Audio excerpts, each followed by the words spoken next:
Welcome back to the 2019 Region Kickoff Classic, the regional radio sports networks coverage from Cubit Networks here in LaPorte.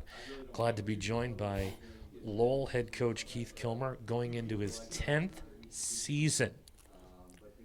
Does it seem like 10 years? Some days, yes, definitely. But most days, no. I mean, we talked to the kids the other night, and I was just talking about passion. When you're doing something you love, like I get to play badminton and coach football for a living. Like it's not work, so it's a pretty good gig. You are, of all the coaches that we are going to be interviewing today, you have had the longest tenure at your current school. Do you see yourself doing this at Lowell 15, 20 more years? Or should we just get through year one? It's a year to. No, I'm a Red Devil, and I've always said there's coaches, they're always looking for that next big gig. They're always looking. I'm not that guy. I looked down and I got a job out of college. I had no idea what Lowell was about, and found out that it's a football school. Stuck around, and it's a great place to live. The football community is awesome. The kids that we get to coach are great. I'm a Red Devil, and in some capacity, I'll always be a Red Devil. You're a Red Devil, but that hat on your head is pure St. Louis Blues. Your team at least won the Stanley Cup. Mine couldn't even win a game, and they were the best team in the National Hockey League. But kind of combining the two sports in this question, what did you see during their run to the Stanley Cup final and to eventually winning the Cup that you can take from them, that you can implement into your squad and show them, hey, this is a team that didn't have a whole lot of stars, but, at the end of the year, they're the team that won the Cup. And remember, they were in last place overall in January. I became a Blues fan, and to me, they mirror Red Devil football. They're not flashy. They don't have the fancy skill guys. They're just going to line up. They're going to try and be physical, win that 2-1 ball game, get out and be happy. And when you watch that, watching that run, and boy, it was fantastic. It's just, we tell our kids that you got to play for something greater than yourself. Early on in the season, you saw you got new guys in. You saw guys all trying to jockey for position on the team. And it wasn't until they got a coach that started preaching that same message. Like, we got to play for something greater than ourselves. We got to hold ourselves accountable for the next man. And then they started to play together as a team. And boy, what a magical ride. And that's what we do at Lowell. I mean, that's our big message is it's not about the star. You're going to have to sacrifice for the betterment of the team for us to be successful. And so we've kind of, I think the Blues followed us, to be honest with you. But that's maybe a little bit of ego talking. But I think that's why I really enjoyed this year's run. I mean, obviously, a Stanley Cup champion, first one in 49 years, you're definitely going to enjoy it. But it's just the way they did it and the type of people they are and the way they played for one another as opposed for the stats. I mean, you got a second liner playing on the fourth line the last half of the season and not complaining one bit. That's what it takes for you to be successful. And don't be afraid to kind of rub it into Paul Conte. That's why I wore the hat today.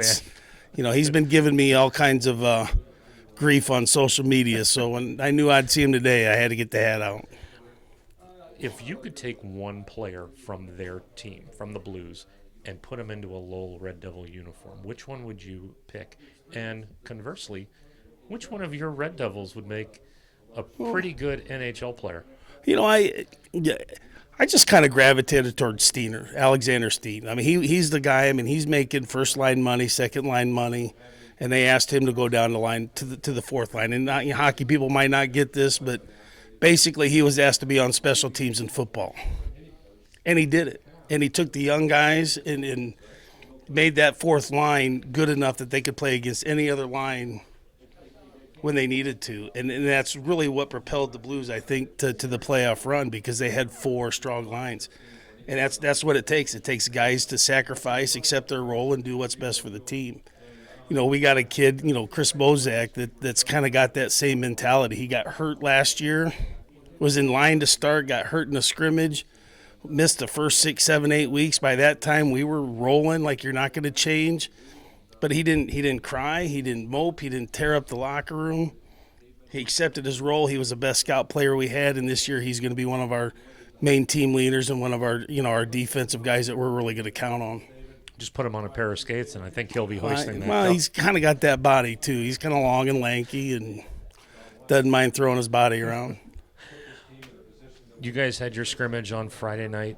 What did you learn from your squad going forward into that opener against Crown Point? What are some of the things that maybe you didn't like as you guys are hoping to improve upon that before you guys strap them on for real against Crown Point? We got some talent. That's one thing we learned. I mean, Maryville's going to be a good football team, and it's probably Coach Seiss's best team that we've gone up against since he's been there. And we learned that we've got some talent that we can compete. What we have to get better at is becoming more physical. We've got to gain some confidence, which will come with experience. And that's what you have when you're returning one starter on offense and 5 starters on defense. It's just we got to grow up fast, and that's just going to come with preparing better, having better practices, being better focused in the locker room and in the meetings rooms, and those are some of the things that youth kind of holds you back, but they're going to have to learn that lesson quickly. You guys open up your season this Friday against Crown Point. Play for one of the more unique trophies in all of Indiana high school sports. What makes this rivalry so special, especially for both of your schools? A rivalry that for those of us that are east of Lowell and Crown Point don't usually get a chance to go out and watch. But what makes it so special? One of the best parts about it is Crown Point's gotten bigger, and they've kind of grown their community. The rivalry is stuck. Like, they haven't outgrown the rivalry. It's still one of the best attended games that you're going to find in Northwest Indiana. The ADs aren't going to get rid of it because it covers the gate for the next 5 games. They're going to make more money in one night, and it's just there's. I mean, the kids might have animosity, but it's just a hard-hitting, hard-fought game. Shake hands when you're done, because we both have our own conferences to go to. But for that one night, there's just that edge, just that South Lake County bragging rights on the line, and it just makes it fun. Kevin, Coach Enright's a great guy. I think him and I have a lot of the same beliefs. We're telling our kids the same things, so it's kind of like playing a mirror image of ourselves. Talked about your conference, the Northwest Crossroads League.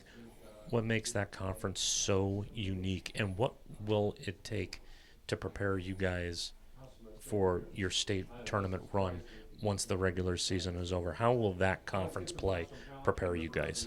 Well, I think the best thing that the quality of coaching has really grown over the last couple of years, and you don't have a down week anymore. I mean, you have a bunch of staffs that all believe in the same thing. They understand that 4A, Andre in 2A, but they're playing 4A type of ball. They all have that mentality. They understand what it's like to have to play kids both ways and get your best athlete on the field for a couple plays. We just all kind of believe in the same thing, and that makes it interesting week in and week out. And, for us to prepare for the long postseason or for the postseason, you just know you're going to be tested. One of the questions Paul asked is, what's it like to have the bullseye on your back? And that's what makes being a Red Devil exciting. Like, you're going to get the other team's best every time. And in our conference, they're going to bring it. And when you get outside of the area, you've been battle tested enough that you can compete with anybody. Coach, best of luck, and hopefully, like the Blues did in June, you guys will bring home a state title. We'll see what we can do. Let's get better every week. That's our goal. All right, Coach. Best of luck this year. Thanks for having me.